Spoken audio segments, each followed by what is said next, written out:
ಹಾಸನ ಜಿಲ್ಲಾ ಕಾಂಗ್ರೆಸ್ನಲ್ಲಿ ಭುಗಿಲೆದ್ದಿದೆ ಭಿನ್ನಮತ. ರಾತ್ರೋರಾತ್ರಿ 50ಕ್ಕೂ ಹೆಚ್ಚು ಕೈ ಮುಖಂಡರು ರಹಸ್ಯ ಸಭೆಯನ್ನು ಮಾಡಿದ್ದಾರೆ. ಸಭೆಯಲ್ಲಿ ಬಾಗೂರು ಮಂಜೇಗೌಡ, ಎಚ್.ಕೆ. ಮಹೇಶ, ಪಕ್ಷೇತರ ಪರಾಜಿತ ಅಭ್ಯರ್ಥಿ ಕೃಷ್ಣೇಗೌಡ ಸೇರಿ ಹಲವರು ಭಾಗಿಯಾಗಿದ್ದರು.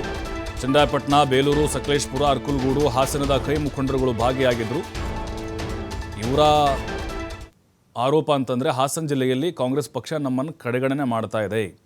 ವಿಧಾನಸಭಾ ಕ್ಷೇತ್ರದಲ್ಲಿ ಕೈ ಪರಾಜಿತ ಅಭ್ಯರ್ಥಿಗಳ ಆಟವೇ ಹೆಚ್ಚಾಗಿದೆ. ಸರ್ಕಾರಕ್ಕೆ 2.5 ವರ್ಷ ಕಳೆದರೂ ಕೂಡ ನಮ್ಮನ್ನು ಕ್ಯಾರೆ ಮಾಡ್ತಾ ಇಲ್ಲ.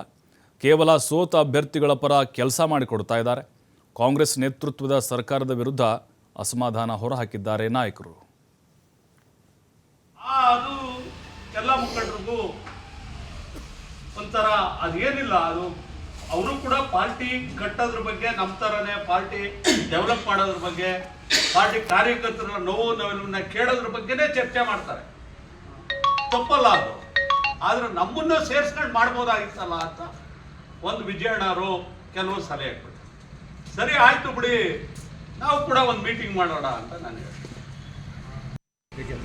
ನಾವು JDS ಏನಾಯ್ತು ಅಂತ ಅಂದ್ರೆ ಅಲ್ಲಿ JDS ಇಂದ ಎಲ್ಲ ಹಾಸನ ಜಿಲ್ಲಾ ಕಾಂಗ್ರೆಸ್ನಲ್ಲಿ ಭಿನ್ನಮತ ಸ್ಫೋಟ ಆಗಿದೆ. ಸ್ವಪಕ್ಷದ ವಿರುದ್ಧ ಕಾಂಗ್ರೆಸ್ ಮುಖಂಡ ಎಚ್.ಕೆ. ಮಹೇಶ್ ವಾಗ್ದಾಳಿ ನಡೆಸಿದ್ದಾರೆ. ನಾವು ಪ್ರಶ್ನೆ ಮಾಡಲಿಲ್ಲ ಅಂದರೆ ನಮ್ಮ ಕೆಲಸ ಮಾಡಿಕೊಡಲ್ಲ ಇವರು. ಬೆಳಗ್ಗೆ ಹೊತ್ತು ಭೇಟಿಗೆ ಹೋದರೆ ಬರೀ ಏಜೆಂಟ್ಗಳು ಇರ್ತಾರೆ. ಇವರು ಮನೆ ಬಾಗಿಲ ಹತ್ರ ಕಾರ್ಯಕರ್ತರು ಯಾರೂ ಇರೋದಿಲ್ಲ. ಇವತ್ತು ಹಾಸನ ಜಿಲ್ಲೆಯಲ್ಲಿ ನಮಗಿಂತ JDS ಮುಂದೆ ಇದೆ.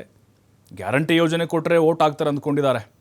ಕಾಂಗ್ರೆಸ್ ಕೊಟ್ಟಿರುವಂಥ 5 ಗ್ಯಾರಂಟಿಗಳು ಯಾವ ಲೆಕ್ಕಕ್ಕೂ ಬರೋದಿಲ್ಲ. ಗ್ಯಾರಂಟಿ ಯೋಜನೆ ತೆಗೆದುಕೊಂಡು 3 ಪಕ್ಷಗಳು ತಿಂತಾವೆ ಅಂತ ಟೀಕೆ ಮಾಡಿದ್ದಾರೆ.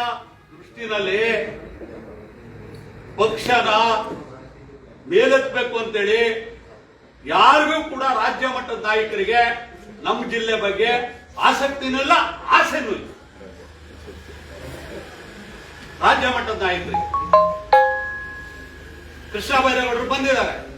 ಪಾಪ ಅವ್ರೇನು ಅವ್ರು ಓಪನ್ ಏನಾಯ್ತು ಸತ್ಯವಲ್ಲ ಕೃಷ್ಣಣ್ಣ, ತಪ್ಪು ತಿಳ್ಕೋಬೇಡಿ. ಎಲ್ಲರೂ ಕೂಡ ಹೋಗಿ ನೇರವಾಗಿ ಪ್ರಶ್ನೆ ಮಾಡದಲ್ಲೇ ಹೊರತು ಸ್ವಾಮಿ ನೀವು ಮಾಡಲ್ಲ ರೀ, ಪ್ರಶ್ನೆ ಮಾಡಲ್ಲ. ಮತ್ತಷ್ಟು ಮಾಹಿತಿ ನಮ್ಮ ಪ್ರತಿನಿಧಿ ಪ್ರಕಾಶ್ ನೀಡ್ತಾರೆ. ಪ್ರಕಾಶ್, ಈಗ ಲೋಕಲ್ ಬಾಡಿ ಎಲೆಕ್ಷನ್ ಅನೌನ್ಸ್ ಆಗುವಂಥ ಸಮಯ, ಅಂಥದ್ರಲ್ಲಿ ಈಗ ಕಾಂಗ್ರೆಸ್ಗೆ ಅಸಮಾಧಾನದ ಹೊಗೆ ಕಾಡ್ಬೋದು ಅಂತ ಅನ್ನಿಸ್ತಾ ಇದೆ. ಏಕಾಏಕಿನ ಅಥವಾ ಹಿಂದೆನ ಇತ್ತ ಈಗ ಸ್ಫೋಟಗೊಂಡಿದ್ದ ಇದು ರಾಜ್ಯ ನಾಯಕರ ವಿರುದ್ಧನ ಅಥವಾ ಲೋಕಲ್ ಲೀಡರ್ ವಿರುದ್ಧನ ಹೆಂಗೆ? ಹಾಸನ ಜಿಲ್ಲೆಯಲ್ಲಿ ಎಲ್ಲೋ ಒಂದ್ ಕಡೆ ಕಾಂಗ್ರೆಸ್ನಲ್ಲಿ ಸಾಕಷ್ಟು ಭಿನ್ನಮತ ಶುರುವಾಗಿದೆಯಾ ಅನ್ನುವ ಪ್ರಶ್ನೆಗಳು ಈಗಾಗಲೇ ಕಾಣಿಸ್ತಾ ಇರುವಂತದ್ದು. 2.5 ವರ್ಷ ಆಯ್ತು ಕಾಂಗ್ರೆಸ್ ಕೂಡ ಅಧಿಕಾರಕ್ಕೆ ಬಂದು. ಜೊತೆಗೆ ಈಗಾಗಲೇ ಅಲ್ಲಿ ದೃಶ್ಯಾವಳಿಗಳಲ್ಲಿ ನೋಡ್ಬೋದು, ಹಾಲಿ ಕಾಂಗ್ರೆಸ್ ಜಿಲ್ಲಾಧ್ಯಕ್ಷರು, ಮಾಜಿ ಕಾಂಗ್ರೆಸ್ ಜಿಲ್ಲಾಧ್ಯಕ್ಷರು, ಮಾಜಿ ಶಾಸಕರು ಸೇರಿದಂತೆ ಸಾಕಷ್ಟು ಅಲ್ಲಿ ಪರಾಜಿತ ಅಂದ್ರೆ ಪಕ್ಷೇತರ ಪರಾಜಿತ ಅಭ್ಯರ್ಥಿ, ಜೊತೆಗೆ ಕಾಂಗ್ರೆಸ್ನ ಸೆಕೆಂಡ್ ಲೈನ್ ಲೀಡರ್ ಅಂತ ಯಾರು ಹೇಳ್ತಾರೆ, ಸುಮಾರು ಒಂದು 50ರಿಂದ 60ಕ್ಕೂ ಹೆಚ್ಚು ಕಾಂಗ್ರೆಸ್ ಲೀಡರು ಗೌಪ್ಯವಾಗಿ ಸಭೆಯನ್ನು ಮಾಡಿರುವಂತದ್ದು. ಜೊತೆಗೆ ಕಾಂಗ್ರೆಸ್ ಸರ್ಕಾರದ ವಿರುದ್ಧ ಒಂದಿಷ್ಟು ವಾಗ್ದಾಳಿಯನ್ನ ಮಾಡಿರುವಂತದ್ದು. ಏನಂದ್ರೆ ಆ ವಾಗ್ದಾಳಿ ಏನಂತಂದ್ರೆ, ಈಗಾಗಲೇ ಕಾಂಗ್ರೆಸ್ ಸರ್ಕಾರದಲ್ಲಿ, ಅದರಲ್ಲೂ ಹಾಸನ ಜಿಲ್ಲೆಯಲ್ಲಿ ಯಾರು ಪರಾಜಿತ ಅಭ್ಯರ್ಥಿ ಇದ್ದಾರೆ ಅವರ ಕೆಲಸಗಳು ಮಾತ್ರ ನಡೆಯುತ್ತವೆ. ಹಾಗಾದ್ರೆ ಲೀಡರ್ಗಳ ಕೆಲಸ, ನಾವು ಕಾಂಗ್ರೆಸ್ ಪಕ್ಷಕ್ಕಾಗಿ ದುಡಿದಿದ್ದೀವಿ, ನಮ್ಮ ಕೆಲಸಗಳು ಯಾಕೆ ಆಗ್ತಾ ಇಲ್ಲ? ಎಲ್ಲೋ ಒಂದ್ ಕಡೆ ಅದ್ರ ಸಂಬಂಧಪಟ್ಟಾಗಿ ಗ್ಯಾರಂಟಿ ಯೋಜನೆ ಬಗ್ಗೆನೂ ಕೂಡ ಈಗಾಗಲೇ ಹಾಸನದ ಕಾಂಗ್ರೆಸ್ ಮುಖಂಡ ಎಚ್.ಕೆ. ಮಹೇಶ್ ಕೂಡ ಸಾಕಷ್ಟು ಟೀಕೆ ಮಾಡಿರುವಂತಹ ವಿಡಿಯೋ ಈಗಾಗಲೇ ಸಾಕಷ್ಟು ವೈರಲ್ ಆಗಿದೆ. ಅಂದ್ರೆ ಈ ಗ್ಯಾರಂಟಿಯನ್ನ ನಂಬಿಕೊಂಡು ಗ್ಯಾರಂಟಿ ಕೊಟ್ರೆ ಓಟ್ ಹಾಕ್ತಾರೆ ಅನ್ಕೊಂಡಿದ್ದಾರೆ, ಬಟ್ ಗ್ಯಾರಂಟಿ ಕೊಟ್ರೆ ಎಲ್ಲಿ ಓಟ್ ಹಾಕ್ತಾರೆ ಅನ್ನುವ ಪ್ರಶ್ನೆಯನ್ನು ಮಾಡಿರುವಂತದ್ದು. ಜೊತೆಗೆ ಹಾಸನ ಜಿಲ್ಲೆಯಲ್ಲಿ ಕಾಂಗ್ರೆಸ್ಗಿಂತ JDS ಮುಂದಿದೆ ಅನ್ನುವ ಮುಖಾಂತರ ಎಲ್ಲೋ ಒಂದ್ ಕಡೆ JDS ಪರವಾಗಿ ಮಾತನಾಡಿದ್ದಾರಾ ಅನ್ನುವ ಪ್ರಶ್ನೆಗಳು ಸಾಕಷ್ಟು ಈಗಾಗಲೇ ಕೇಳಿ ಬರ್ತಾ ಇರುವಂತದ್ದು. ಇದು ಹಾಸನ ಜಿಲ್ಲೆಯ ರಾಜಕಾರಣದಲ್ಲಿ, ಅದರಲ್ಲೂ ಕಾಂಗ್ರೆಸ್ ರಾಜಕಾರಣದಲ್ಲಿ ಸಾಕಷ್ಟು ತಲ್ಲಣವನ್ನು ಕೂಡ ಮೂಡಿಸಿರುವಂತದ್ದು. ಯಾಕಂದ್ರೆ ಅವರೆಲ್ಲರೂ ಸಾಕಷ್ಟು ಕಾಂಗ್ರೆಸ್ಗಾಗಿ, ಕಾಂಗ್ರೆಸ್ ಪಕ್ಷಕ್ಕಾಗಿ ದುಡಿದಂತವರು ಅಲ್ಲಿ ಹಿರಿಯ ಮುಖಂಡರುಗಳಿದ್ದಾರೆ. ಜೊತೆಗೆ ರಾಜ್ಯ ಮಟ್ಟದಲ್ಲಿ ಗುರುತಿಸ್ಕೊಂಡಿರುವಂತಹ ಲೀಡರ್ಗಳು ಕೂಡ ಇರುವಂತದ್ದು.